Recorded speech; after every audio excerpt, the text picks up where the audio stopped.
माँ सिर्फ जिम्मेदारियाँ निभाने के लिए पैदा नहीं हुई हूँ। ज्योति फाइनल ईयर में पढ़ रही थी कि एक हार्ट अटैक से ज्योति के पिता की मृत्यु हो गई। ज्योति के पिताजी रेलवे में कर्मचारी थे और परिवार का सारा भार उन्हीं के ऊपर था। क्योंकि वह एक सरकारी कर्मचारी थे तो अनुकंपा के आधार पर उनकी नौकरी उनके परिवार के किसी सदस्य को मिलनी चाहिए थी, जो कि जरूरी भी थी। ज्योति की माँ पढ़ी लिखी नहीं थी और ज्योति का एक भाई और एक बहन थे। ज्योति का भाई अभी 11वीं में पढ़ रहा था और ज्योति की बहन 8वीं में पढ़ रही थी। दोनों अभी छोटे थे और उनकी पढ़ाई भी चल रही थी और ज्योति का फाइनल बस कंप्लीट होने वाला था। इसीलिए ज्योति का फाइनल कंप्लीट होते होते पिता की नौकरी ज्योति को मिल गई। ज्योति को पिता की नौकरी मिल जाने से परिवार संभल गया था और परिवार की सारी जिम्मेदारी ज्योति ने संभाल ली थी। क्योंकि वह उस घर की बड़ी बेटी थी, ज्योति की माँ चाहती थी कि वह नौकरी उनके बेटे को मिले, लेकिन बेटे की पढ़ाई अभी पूरी नहीं हुई थी, ना कि उम्र ही हुई थी। इसलिए मजबूरन उन्हें नौकरी ज्योति को दिलवानी पड़ी। धीरे धीरे ज्योति ने घर की सारी जिम्मेदारियां अपने कंधों पर ले ली। अपने भाई बहनों की पढ़ाई, घर खर्च और सब कुछ जैसे उसके पिता चलाते थे, अब फिर से एक बार से सुचारू रूप से घर चलने लगा था। ज्योति की माँ भी अब संभल गई थी और उन्हें लगा चलो ज्योति घर को संभाल लेगी और हमारा परिवार बिखरने से बच जाएगा। ज्योति का भाई अब 12वीं में आ चुका था और इंजीनियरिंग की तैयारी करने के लिए कोटा जाना चाहता था। ज्योति की नौकरी कोई बहुत ऊंचे ओहदे पर नहीं लगी थी, पर फिर भी उसके ऊपर जिम्मेदारियां थीं और उसने लोन लेकर भाई को इंजीनियरिंग की तैयारी के लिए कोटा भेजा, जिसे वह धीरे धीरे चुका रही थी। 1 वर्ष के बाद इंजीनियरिंग में एडमिशन हो गया, जिसकी अच्छी खासी फीस थी। ज्योति ने अपनी माँ से बोला कि भाई से बोलो वह एजुकेशन लोन ले लेगा और नौकरी मिलने के बाद उस लोन को वह चुका देगा। लेकिन ज्योति की माँ का कहना था कि वह लोन क्यों लेगा, यह नौकरी उसके पिता की है जो तुम्हें मिली है, तो तुम्हारी जिम्मेदारी है कि भाई की पढ़ाई तुम करो। तुम लोन लो, भाई क्यों लोन लेगा? तुम्हारे पिता होते तो वह अपने बेटे को कभी लोन लेने नहीं बोलते। ज्योति को अपनी माँ की बात बहुत अजीब लगी, क्योंकि जब उसके पिताजी जीवित थे तब भी वह दोनों यही बात करते थे कि कल को जब उनका बेटा कोई बड़ी पढ़ाई करना चाहेगा तो वह उसे एजुकेशन लोन दिलवा देंगे, क्योंकि उनका तो इतना समर्थ नहीं कि वह इतनी महंगी पढ़ाई अपने बच्चे को करवा सकें, क्योंकि 2 बेटियों की शादी भी करनी है और आज जब पिताजी नहीं है और पिताजी की नौकरी ज्योति कर रही है तो उसके लिए लोन लेना कैसे संभव हो जाएगा। लेकिन माँ को इन सब बातों से कोई लेना देना नहीं था। उनके हिसाब से उनके पति और उनके बच्चों के पिता की नौकरी ज्योति को मिली थी तो अब ज्योति की ही सारी जिम्मेदारी थी और माँ के मन में यह बात बैठ गई थी कि ज्योति कहीं स्वार्थी होकर सिर्फ अपना न सोचने लगी। इसलिए वह अपना और अपने दोनों बच्चों का ज़्यादातर भार ज्योति पर डालना चाहती थी। खैर ज्योति को पता था माँ से बहस करने का कोई फ़ायदा नहीं। अभी उसने भाई की कोचिंग के लिए जो लोन लिया था उसे पूरा चुकाया ही नहीं था कि एक नया लोन ज्योति को लेना पड़ा भाई के पढ़ाई के लिए और ज्योति के ऊपर बहुत ज़्यादा भार पड़ गया, क्योंकि घर खर्च भी कोई कम नहीं थे। ऊपर से भाई की पढ़ाई, ज्योति बहुत मुश्किलों से सब कुछ संभाल रही थी और बीच बीच में माँ की ख्वाहिश भी, क्योंकि माँ को लगता था ज्योति उनके पति की नौकरी कर रही है और सारे पैसे कहीं अकेले अपने ऊपर न खर्च कर दी। ज्योति के सारी तनख्वाह का हिसाब माँ रखती थी और उसके बाद बीच बीच में कुछ ना कुछ डिमांड भी करती रहती थी। कोई जेवर कभी बनवा दो, शादी में काम आएंगे, कभी घर में कोई सामान ले आओ। ज्योति की मजबूरी माँ को बिल्कुल नहीं दिखाई देती थी। खैर धीरे धीरे करते हुए 5 वर्ष बीत गए और ज्योति के भाई की इंजीनियरिंग की पढ़ाई पूरी हो गई और एक बहुत अच्छी कंपनी में बहुत अच्छे पैकेज पर भाई की नौकरी लग गई और इधर छोटी बहन ने भी ग्रेजुएशन कर लिया था। ज्योति को लगा अब भाई की नौकरी लग गई है तो उसका कुछ बोझ कम हो जाएगा और उसकी उम्र भी 30 के पार हो चुकी थी। ज्योति को लगता था कि अब उसे शादी कर लेनी चाहिए क्योंकि उसकी शादी की उम्र निकलती जा रही है और उससे छोटे एक भाई और एक बहन भी है जिनकी शादी करनी है। पहले बड़ी बेटी की शादी होगी तभी तो छोटे भाई बहनों की शादी होगी। लेकिन ज्योति को पता ही नहीं था कि उसकी माँ के मन में क्या विचार चल रहे हैं, क्योंकि इतने दिनों में माँ ने ज्योति को एक कोल्हू का बैल समझ लिया था जिसने उसके पति की नौकरी ली है। ज्योति भी उनकी बेटी है, यह बात तो वह भूल ही गई थी। ज्योति अभी अपनी शादी की बात अपनी माँ से करने की सोच ही रही थी कि माँ ने ज्योति से बोला, सुनो, शाम को कुछ मिठाइयाँ वगैरह का और नाश्ते पानी का इंतज़ाम कर लेना और हाँ, आज छुट्टी ले लेना, घर में थोड़ी साफ सफाई भी करनी है और हाँ, तीनों भाई बहन आज शाम में घर पर ही रहेंगे और अच्छे कपड़े पहनकर तैयार रहना। कुछ लड़के वाले आ रहे हैं और यह शादी फाइनल होनी बहुत ज़रूरी है क्योंकि फिर और भी बच्चे हैं जिनकी शादियाँ करनी है। ज्योति मन ही मन खुश हो रही थी कि चलो, उसे माँ से कुछ बोलना भी नहीं पड़ा और उसकी माँ ने उसकी शादी के बारे में खुद ही सोच लिया और वह अपने सुनहरे भविष्य के सपने बुनने लगी। शाम के 4 बजे माँ ने बोला, तुम लोग सब जल्दी से तैयार हो जाओ, 2 घंटे बाद लड़के वाले आ ही जाएंगे। तो ज्योति ने अपनी माँ से पूछा, माँ, मैं साड़ी पहनूं या सूट? माँ ने लापरवाही से कहा, अरे कुछ भी पहन ले, क्या फर्क पड़ता है। ज्योति को बहुत ही अजीब लगा, लेकिन फिर भी उसने अपने अलमारी से एक बढ़िया सिंपल सी साड़ी निकाली पहनने के लिए। लेकिन तभी ज्योति की माँ उसके कमरे में आई और बोली, सुन ज्योति, तू ज़्यादा सजना संवरना मत, कहीं ऐसा ना हो कि लड़के वाले तुझे पसंद कर ले, क्योंकि तेरा रूप रंग छोटी से थोड़ा ज़्यादा अच्छा और तीखा है। आज छोटी का दिन है, उसे ही सजने दे। ज्योति ने बोला, छोटी का दिन मतलब? माँ ने बोला, मतलब क्या, लड़के वाले आ रहे हैं छोटी को देखने। ज्योति ने बोला, छोटी को देखने? पर बड़ी तो मैं हूँ ना माँ। माँ ने बोला, बड़ी तू है, पर तूने अपने पिताजी की नौकरी ली है तो तेरी जिम्मेदारी बनती है पहले बहन की शादी करने की। तू पहले ही शादी करके चली जाएगी तो बहन की शादी कौन करवाएगा। ज्योति को अपनी माँ की सोच से घृणा हो रही थी। माँ ने ऐसा करने से पहले एक बार भी नहीं सोचा कि ज्योति का क्या होगा। कल को दुनिया वाले यह बातें बनाएंगे कि बड़ी बहन के रहते छोटी बहन की शादी कर दी गई। ज़रूर बड़ी बहन में कोई ना कोई कमी होगी जिसकी वजह से उसकी शादी नहीं हुई। क्या कल को उसकी शादी में और दिक्कत नहीं हो जाएगी? ऊपर से माँ को उसकी उम्र भी नहीं दिख रही थी जो कि 30 पार होने को हो चुकी थी और अभी छोटी की उम्र ही क्या है, लेकिन फिर भी माँ को पहले छोटी की शादी करनी है। अब ज्योति को लगने लगा क्यों वह इस घर की बड़ी बेटी थी, क्यों सारी जिम्मेदारी है उसके कंधों पर आ गई। पिताजी के जाने के बाद ज्योति को अपने पिताजी की बहुत याद आ रही थी। यदि वह होते तो ऐसा उसके साथ कभी ना होता, पर ज्योति क्या कर सकती थी। उसे रोना आ रहा था पर उसे पता था माँ घर में बवाल मचा देंगी, इसलिए वह चुपचाप घर से बाहर चली गई बिना किसी को कुछ बोले। ज्योति के छोटे बहन की शादी फाइनल हो गई और घर में सब बहुत खुश थे।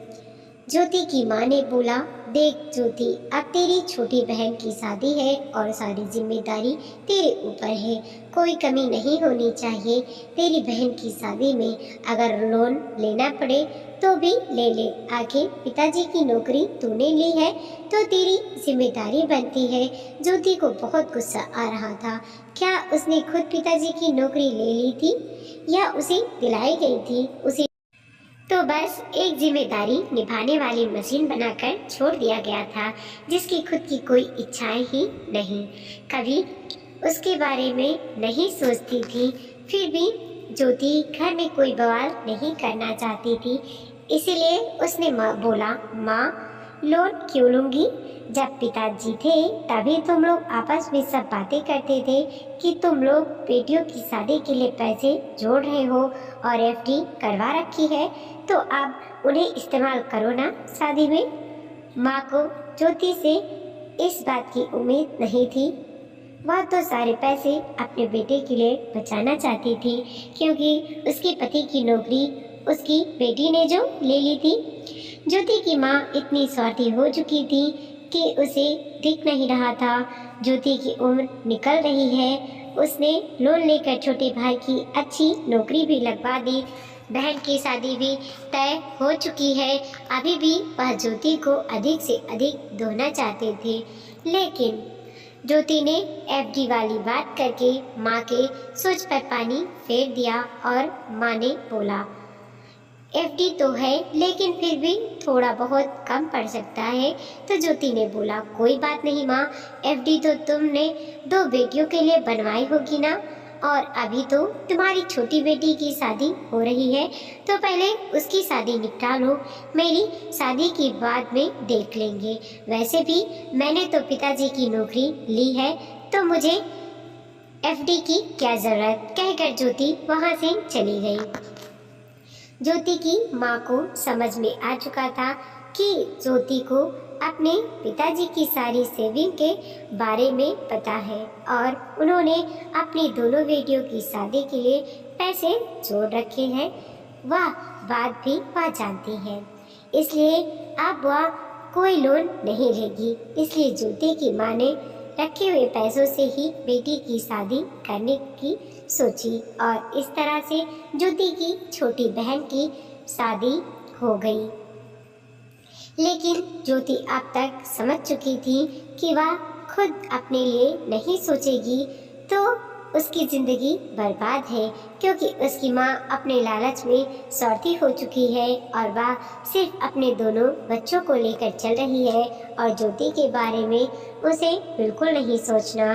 खैर, ज्योति की छोटी बहन की शादी में 6 महीने बीत चुके थे और ज्योति का भाई भी अच्छा खासा कमा रहा था, बहुत अच्छी नौकरी लगी थी उसकी और ज्योति आज तक उसकी पढ़ाई का लोन चुका रही थी, जो कि ज्योति की सैलरी अपने भाई से काफ़ी कम थी।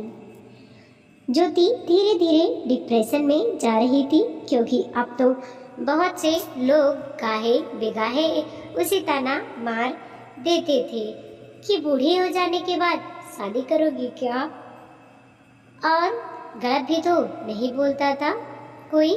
ज्योति भी एक समान सी लड़की थी, उसकी भी इच्छा थी कि उसका भी घर परिवार हो, बाल बच्चे हो। वह सिर्फ जिम्मेदारियां निभाने के लिए पैदा नहीं हुई है, वह क्यों अपनी जिंदगी की हर खुशी का त्याग करे। उसने तो अपने पिताजी की जान नहीं ली कि सारी जिम्मेदारी उसके ऊपर डाल दी गई है। एक दिन ज्योति ऑफिस में यही सब बातें सोच रही थी और उसकी आंखों में आंसू आ रहे थे कि उसके साथ काम करने वाले सुमित वहाँ से गुजरे और उसने पूछा, क्या बात है, बहुत दुखी लग रही हो। सुमित बहुत अच्छा लड़का था, पर वह एक विधुर था। 3 साल पहले उसकी शादी हुई थी, लेकिन एक रोड एक्सीडेंट में उसकी पत्नी की मृत्यु हो गई थी। वह भी जीवन में अकेला था। ज्योति और सुमित को एक दूसरे से अपने दिल की बात शेयर करनी अच्छी लगती थी। कहीं ना कहीं दोनों एक दूसरे को पसंद करने लगे थे, पर एक दूसरे से बोलने में डरते थे कि कहीं अगले को बुरा न लग जाए, पर एक दूसरे का साथ उन्हें बहुत भाता था। खैर, सुमित ने ज्योति के दिल की बात सुनी और उससे बोला, तुम्हारे साथ बहुत गलत हो रहा है और इसके लिए तुमने आवाज़ उठाकर सही किया है। कुछ दिन और देख लो, नहीं तो अपनी ज़िंदगी के फैसले खुद लो, क्योंकि तुम जो बातें बता रही हो मुझे नहीं लगता तुम्हारी ज़िंदगी के फैसले तुम्हारे घर में कोई लेने वाला है। उनके लिए तो तुम एक एटीएम मशीन हो, उससे अधिक कुछ भी नहीं। ज्योति ने बोला, बिल्कुल सही, तुम कितने अच्छे से मेरे दिल की बात को समझ जाते हो सुमित, लेकिन मेरी अपनी माँ नहीं समझ पाती। बहुत अभागी हूँ मैं।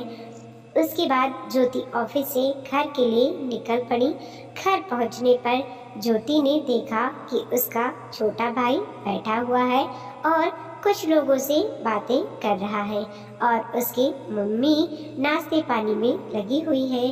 ज्योति ने जैसे ही घर में एंट्री ली, ज्योति की माँ ने ज्योति से बोला, बेटा देख, यह कनक है, तेरे छोटे भाई के साथ काम करती है उसी के ऑफिस में, और यह उसके मम्मी पापा हैं। दोनों एक दूसरे को काफ़ी पसंद करते हैं और आज कनक के मम्मी पापा तेरे छोटे भाई और कनक के रिश्ते के लिए आए हैं। देख, तेरी भाभी कितनी प्यारी है, नज़र ना लगे मेरी होने वाली बहू को। बहुत अच्छी जोड़ी लगेगी मेरी बेटी और कनक की ना ज्योति। ज्योति को अपनी माँ की बातों पर विश्वास नहीं हो रहा था। कुंवारी बेटी घर में बैठी हुई है, बड़ी बेटी घर की बैठी हुई है और माँ ने पहले छोटी बेटी की शादी करवा दी, अब छोटे बेटे की करवा रही है। ज्योति की कोई फिक्र नहीं है, माँ को वह समझ चुकी थी। ज्योति सिर्फ मुस्कुराकर अपने रूम में चली गई, उसने कोई प्रतिक्रिया व्यक्त नहीं की। थोड़ी देर के बाद लड़की वाले चले गए और ज्योति का भाई और माँ ज्योति से लड़ने उसके कमरे में पहुँच गए और ज्योति की माँ जोर जोर से बोलने लगी, तुझे शर्म नहीं आई मेहमानों के सामने इस तरह का व्यवहार करते? कल को कनक इस घर की बहू बनकर आ जाएगी, तूने पहले उसे से रिश्ते खराब कर लिए तो कल को क्या वह तेरी इज्जत करेगी? ज्योति ने बोला, वह तो वैसे भी नहीं करेगी क्योंकि वह तो इस घर की बहू होगी और मैं बेटी, तो उस हिसाब से वह इस घर की मालकिन होगी और मैं इस घर में सिर्फ उसके लिए एक बोझ और एटीएम मशीन रहूंगी, जैसा कि तुम लोगों के लिए हो, जिसे वह नौकरियों की तरह इस्तेमाल करेगी। ज्योति के भाई ने बोला, बकवास मत करो दीदी, तुम्हें कनक से अभी से जलन हो रही है तो शादी के बाद तुम क्या करोगी, यह तो साफ दिख रहा है। तब तक ज्योति की छोटी बहन भी आ चुकी थी और वह ज्योति से बोलने लगी, दीदी यह तुम कैसी बातें कर रही हो? तुम हमारी बड़ी बहन हो, हमारा घर बसाना तुम्हारी जिम्मेदारी है, तुम अपने बारे में कैसे सोच सकती हो? ज्योति ने बोला, अच्छा मैं बड़ी बहन हूँ, इसका यह मतलब हो गया कि मैं तुम लोगों के लिए अपनी जिंदगी कुर्बान कर दूँ, जो कि आधी से अधिक कर भी चुकी हूँ। तो जिस तरह से मैं तुम लोगों की बड़ी बहन हूँ, तुम लोग भी तो मेरे छोटे भाई बहन हो। तुम लोग को सिर्फ अपना स्वार्थ कैसे देख सकते हो और अपना घर परिवार बसाने की कैसे सोच सकते हो? क्या एक बार भी तुम लोगों ने मेरे बारे में सोचा? क्या मेरी इच्छा नहीं होती मेरा भी अपना परिवार हो, अपना घर संसार हो? क्या मैं इस दुनिया में सिर्फ जिम्मेदारी निभाने के लिए पैदा हुई हूँ?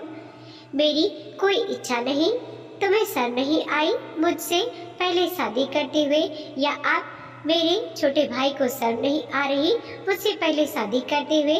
तब तक ज्योति की माँ ने बोला, देख ज्योति, फालतू की बहस मत कर, तूने अपने पिताजी की नौकरी ली है तो तेरी जिम्मेदारी बनती है। अगर तेरे पिताजी होते तो अभी वह अपने बच्चों की शादी कर रहे होते अपनी नौकरी की बदौलत, और वह नौकरी अब तू करती है तो यह तेरा फर्ज है। ज्योति ने बोला, अच्छा यह मेरा फर्ज है, चलो आज तुम लोगों को आईना दिखा देती हूँ। एक बात बताओ, अगर पिताजी होते तो क्या वह अभी तक रिटायर नहीं हुए रहते, अभी तक नौकरी कर रहे हुए रहते और उनकी तनख्वाह आ रही होती? नहीं ना, सिर्फ पेंशन मिल रही होती, जो कि आज भी तुम्हें मिलती है तुम्हारे हिस्से की, क्योंकि पेंशन तो पति पत्नी को मिलती है और किसी एक ने नहीं रहने पर अकेले को मिलती है, जो कि तुम्हें आज भी मिल रही है। तो अब मेरी जिम्मेदारी कहाँ बनती है? जितनी जिम्मेदारी थी वह मैं कब की पूरी कर चुकी हूँ। और एक बात बताओ, क्या यह नौकरी मैंने जबरदस्ती ले ली थी? नहीं ना, बल्कि तुमने ही मुझ में दिलवाई थी, क्योंकि तुम्हारा लाडला छोटा था और तुम्हारी लाडली बेटी छोटी थी और जिम्मेदारी का एहसास दिलाकर मेरी जिंदगी बर्बाद कर दी। पिताजी होते तो शायद ऐसा कभी नहीं होता, पर यह मेरी बदकिस्मती थी कि पिताजी हमें बीच राह में छोड़कर चले गए। जिन पैसों का इंतजाम पिताजी करके भी गए थे, उन पैसों को भी तुमने इस्तेमाल नहीं किया, बल्कि मुझसे लोन करवाया। जिम्मेदारी का राग अलाप इतने सालों से पिताजी की नौकरी कर रही हूँ, पर एक भी पैसा मैं नहीं जोड़ पाई हूँ, क्योंकि सारे पैसों का हिसाब तुम रखती हो, और बल्कि मैं लोन भर रही हूँ। अपने ऊपर लाखों का कर्जा कर रखा है। क्या पिताजी होते तो वह इतना लोन लेते? कभी नहीं। क्या पिताजी होते तो दोनों बेटियों की शादी की एफडी एक बेटी के ऊपर खर्च कर देते? कभी नहीं। माँ, अगर पिताजी होते ना तो सबसे पहले अपनी बड़ी बेटी की शादी करते, ना कि छोटे बेटी और बेटे की। तुमने मुझे बस एटीएम की तरह इस्तेमाल किया, जिसकी कोई इच्छा नहीं, और कभी कभी दिल करता है यह नौकरी छोड़ दूं और अपनी ज़िंदगी शुरू करूं, लेकिन नहीं। अपनी ज़िंदगी के इतने साल मैंने इस नौकरी के चक्कर में और जिम्मेदारी निभाने के लिए बर्बाद कर दिए। अब यह नौकरी मैं बिल्कुल नहीं छोड़ने वाली, क्योंकि मुझे भी तो मेरा सहारा चाहिए। लेकिन हाँ, अब मैं तुम लोगों को ज़रूर छोड़ने वाली हूँ, क्योंकि मेरी कोई जिम्मेदारी नहीं। तुम्हारा बेटा अच्छी नौकरी कर रहा है और अपनी माँ के लिए अपनी जिम्मेदारी वह निभाए। तुम्हारे पति का सारा कर्जा मैंने उतार दिया, और अब यह नौकरी सिर्फ और सिर्फ मेरे हिस्से की है, क्योंकि पिताजी तो अब तक रिटायर हो गए रहते और पेंशन तुम्हें मिल रही है, और पिताजी के जोड़े पैसे तो तुमने अपने पास ही रखे हैं। मेरे ऊपर तो कुछ खर्च नहीं किया, और इस नौकरी को इतने सालों से करते हुए मैं 1 रुपया आज तक नहीं जोड़ा। यह बात तुम भी जानती ही हो। सारा हिसाब तुम्हारे पास ही तो रहता है, और अब तुम्हारे दोनों बच्चे अपनी अपनी ज़िंदगी में एडजस्ट हो चुके हैं, तो अब मैं भी अपनी ज़िंदगी जीना चाहती हूँ, और अब यह नौकरी पूरी तरह से सिर्फ और सिर्फ मेरी है, और अब मुझे अपने ऊपर कोई जिम्मेदारी का बोझ नहीं चाहिए। ज्योति की बातों का आज उसके माँ और भाई बहनों के पास कोई जवाब नहीं था, और ज्योति का रौद्र रूप देखकर वह कोई जवाब देने की हिम्मत भी नहीं कर पा रहे थे। ज्योति ने सुमित को फोन लगाया और बोला, सुमित, क्या तुम मुझसे शादी करोगी? सुमित ऐसे प्रश्न के लिए तैयार नहीं था, पर वह ज्योति को चाहता था, और उसने हाँ कर दी। ज्योति ने बोला, ठीक है, मैं आ रहा हूँ, तुम इंतज़ार कर लो। और हाँ, मेरे पास मेरी शादी में खर्च करने के लिए कुछ भी नहीं है। मैं तुम्हें कोई भी दहेज नहीं दे पाऊँगी।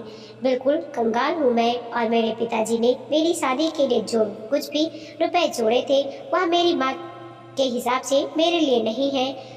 हाँ, बस पिताजी की नौकरी है, जो आज तक जिम्मेदारी के बोझ तले दबी थी, पर अब सिर्फ मेरी है। सुमित ने बोला, मुझे कुछ नहीं चाहिए, मैं सक्षम हूँ अपनी पत्नी का भरण पोषण करने के लिए। ज्योति ने बोला, मैं आ रही हूँ, और फिर अपनी माँ और भाई बहनों को बोला, कल ही मैं शादी कर रही हूँ। सुमित के साथ मेरे साथ ही काम करता है, आप लोगों को फ़ोन पर बता दूंगी शादी कहाँ पर है। अगर दिल करे तो आ जाइएगा। अगर थोड़ा सा भी लगे कि मैं भी आपकी बेटी ही हूँ और मेरी भी कुछ इच्छाएं हैं, तो अपने दोनों बच्चों को लेकर मेरी शादी में आ जाइएगा।